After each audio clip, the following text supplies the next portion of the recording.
Whenever you start something, there are two qualities that you need to look at to ensure that you're going to be able to make your dreams a reality. Number one is having the confidence to do so to begin with. And number two is actually having the responsible discipline to endure it.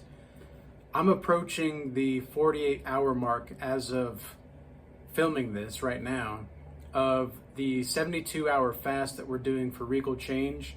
This is a collective group fast that we've been doing over the past few days. So, we're approaching into day 3, and this is actually the longest I've ever done a fast in like an hour. Probably within the time of me filming this video, I'll be approaching the time of which this is the longest I've ever fasted. And the results have been amazing, and it's really going to show just how much of appreciation that you have for companionship, for a community that is godly, the experience of food. Like at this point, I can taste my tongue. I know that sounds kind of weird, but like, man, I can taste my tongue, and I am going through a lot of different growth, spiritual growing pains, I suppose, right now as well. And last night there was a period of time, probably for a couple hours, where it felt as if it were 7 to 9 hours for that just 2 hours there. It was just so incredibly battlesome and burdensome with the spiritual battles that were happening at the time, because the demons were just out to play and they were not messing around, and it was really crazy. It was really bizarre. Like everything was okay, but it was very bizarre, and it got me thinking a lot about where things are going, how things are going, and really building the characters of everybody right now. This is something that we've been talking about in the Regal Change Academy a little bit with a few of the members there, because that's where most of this is actually happening, and the communication about this global event is happening. And what I've come to find is just having the people around, like to encourage and to support, has been a really big thing for everybody. And it goes to show, just how and who you are in the spirit of this time. And it's important to understand the magnitude of your spiritual progress and to really discern what exactly it is that you need to be focused on right now. And for me, what I've been able to be focused on is really acknowledging God's grace and God's love, number one. And number two is just how far some of these demons are going to be willing to go. Like, the demon's love has a length, but God's love has depth. And when I say like the demon's love, or like demon's love or demon's manipulation has length, what I mean by that is they don't really know how to love, but it's more like a manipulative lust for you to destroy yourself or to sabotage yourself. They want you to love yourself more than everybody else. They don't want you to put God as a priority. The demons are really wanting you to sabotage anything and everything that has to do with any form of goodness in your life. And that's exactly what was happening to me last night. There was a spiritual battle where it was as if the demons were trying to tell me that the plans that I have, like, they know my plans and it's not going to work. And of course, I went into prayer and asked my Father in heaven for forgiveness for all of the sins that I've committed, and to help me stay focused on Him, and to ensure that I'm going to be a vessel of the ancestral Father, so that I can do what must be done, and I can do what it is he wants me to be doing. And the demons really just were pulling out every trick they could in the book. And I even had, in my dreams last night, I slept really well, but in my dreams last night there was a lot of really profound happenings with the demons. It's like these demons were trying to make me fall back into the sins in which worked for them before. You know, it's like what I've noticed with this fasting is that you can literally move the spiritual realm and you can starve out the demons, so much so that they're going to do everything that they can to try to get you to fall back into sin or whatnot. And there's almost this swarm of demonic influence that is completely trying to penetrate your spirit and your body. Not just your spiritual body, but your actual physical body. They're trying to really dig their stupid demonic claws into your soul, really. And I want to talk about this because I was reading John 12:44 through 50 last night. And this is the word of Jesus. And I was reading this because I was really trying to fill my soul with the Spirit of the Most High.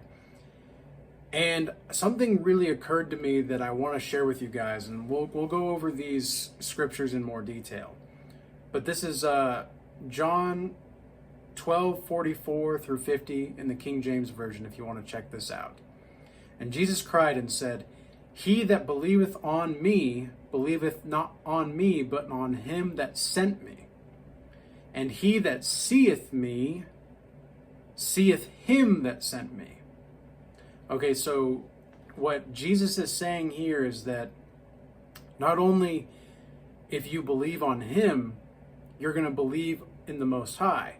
So God is a part, like Jesus is a part of the Most High, just as much as the Father is a part of Jesus Christ, because Jesus is God. Jesus is one. Like he says, "I and the Father are one." And this really got me thinking about just the depths of how your soul, your spirit, your body is connected. It's not like a separate thing, right? Okay, so "I am come a light into the world, that whosoever believeth on me should not abide in darkness. And if any man hear my words and believe not, I judge him not. For I came not to judge the world, but to save the world. He that rejecteth me, and receiveth not my words, hath one that judgeth him. The word that I have spoken, the same shall judge him in the last day." So, that is definitely something that you want to be mindful of going into this, because what Jesus is saying here is, if you reject Jesus Christ, and now you're judging other people as if you're God, your judgment on other people is going to be the same judgment that you're going to get on the other side. "For I have not spoken of myself, but the Father which sent me. He gave me a commandment, and what I should say, and what I should speak." So you might think to yourself, well, is Jesus saying that he's not God exactly? Well, now let's look at this verse 50 here. "And I know that his commandment is life everlasting. So whatsoever I speak, therefore, even as the Father said unto me, so I speak." So Jesus Christ is saying here, he is God. Not only is he the Son of God, like he is the Son of God, but he's also the whole shebang. He's it. And when I started to realize the depth of this, Like, I knew this and I know this, but I didn't. It's like I've been initiated into a deeper part of God's kingdom, in a way, with this fasting. And it got me thinking about how I think Muslims, for example, are an ally to Christianity. Even though I say that I'm not a Christian, that I follow Christ, and I'm not prepared to answer this question in a short clip or even in a few sentences on a post. I've had multiple people asking about me and what I meant by this recently, based off of a video that I did. I'm not prepared to answer in like a one sentence way. It's not really an answer that I can give so succinctly, and trying to do so, I think, how do I say this? And not only does it discredit, but it devalues my relationship to the Most High, trying to do this in a short clip. So if somebody wants to talk more about this and really get an understanding, I would encourage you, number one, to join the Regal Change Academy, where we can bring up stuff like this, or to get on a one-on-one consultation call, because this is not something that I can just answer anymore. This is something I realized last night as well, is I can't answer a question like that just, in a couple sentences. It's not possible. So anyway, but Muslims are an ally, I would say, to Christianity. But I don't necessarily think that, I think Muslims have, and Islam in itself is perhaps a religion that is of the devil. And this is why I think this is because Jesus Christ is saying, according to the scripture here, he is God. And what does the Muslims do? They completely reject the idea that Jesus Christ is God. And what does Jesus say? He that rejecteth me and receiveth not my words hath one that judgeth him. This is the same with a lot of different kinds of other religions across the world that are seeing Jesus as a prophet. But Islam is going to be the one that I think needs to be touched on the most, because the Quran, I've read the Quran. For anybody that may be Muslim watching this, I've read the Quran, and it's a myth. It is not a piece of anything other than that. It is not a living document. And the argument that people will have as Muslims will say, well, there's only one Quran. There's thousands of different kinds of translations of the Bible. It's like, well, yeah, but the Bible's translations all say relatively the same thing, just different ways. And of course, there's going to be some translations that are better than others, but that's why I follow the King James Version.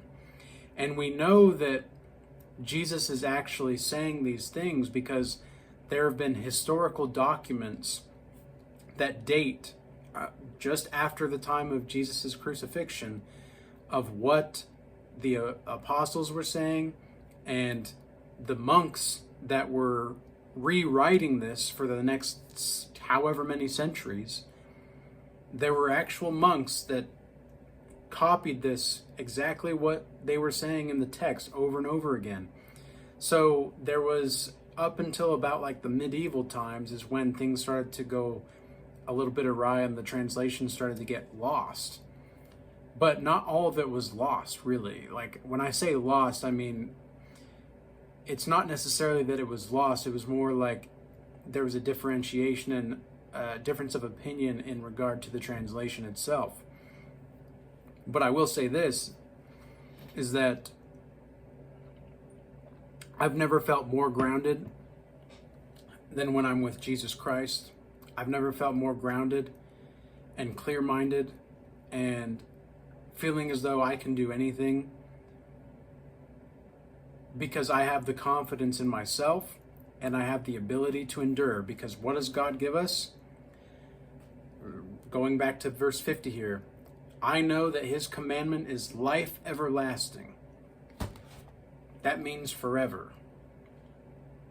So this is something that I've definitely been thinking a lot about in this fast, and it's been really positive to see the kinds of connections that are being built, and not just in myself, but also with people all around. And apparently, after like the 36-hour mark with fasting, this is a fun fact.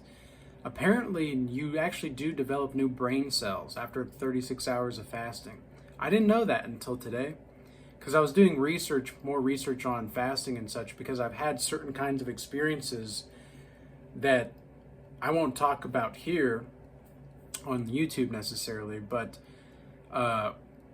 with the people that are in the Regal Change Academy that know that we have a rendezvous call tonight, a special call for everybody in the academy, the paid community that is. We'll be having a call talking about some of the things, and maybe we'll all be able to share some more of these deeper experiences and such. But it's been a very fascinating time and a very positive character building experience overall. And just I wanted to come through with this because this fast has cemented my understanding that Jesus Christ is God himself. And I am so amazed and in awe at our God. And I truly wish that everybody gets saved, because that's what we need more so than ever right now. And I'm not trying to attack anybody in these videos or what I say. I'm not trying to attack anybody, but I am making sure that everybody knows that this is where my flag is planted, and as free as you come, so too are you free to leave. And that goes for every part of my life. That's how I interact with people in my community, physically and digitally, etc. This is it. And it's cool no matter what for me. I'm okay with whatever happens is happening, and I'll move accordingly. But I do wish and pray for everybody to have a blessed day. And if you do want to join the Regal Change Academy, the link in the description box below will be there. We have the free Discord as well as the paid community. And the paid community, where we have the weekly Bible studies, weekly group calls, and then these special event calls like we're doing tonight. And we're also going to be doing some other classes coming up that I'm super stoked for. And I also want to appreciate everybody that's just supported me, been around, been here since the beginning, the OGs of the channel, as well as to everybody just supporting me generally in the comments recently. I appreciate that, as well as the people that are moving from the YouTube channel over to the X and Rumble platform, specifically the X, because I think X is going to be probably the biggest social media platform ever. I also have, some people have asked me where to get those shirts and hoodies and such that I have. It's like, well, this is all merch from Regal Change. These are all things that I've said in the past, and people have just told me, wow, you should put that on a t-shirt or something. And so I did. So if you do want to check those out, those are going to be on the Regal Change website, and the link in the description box below as well. And with all that being said, peace be with you all. Till next time.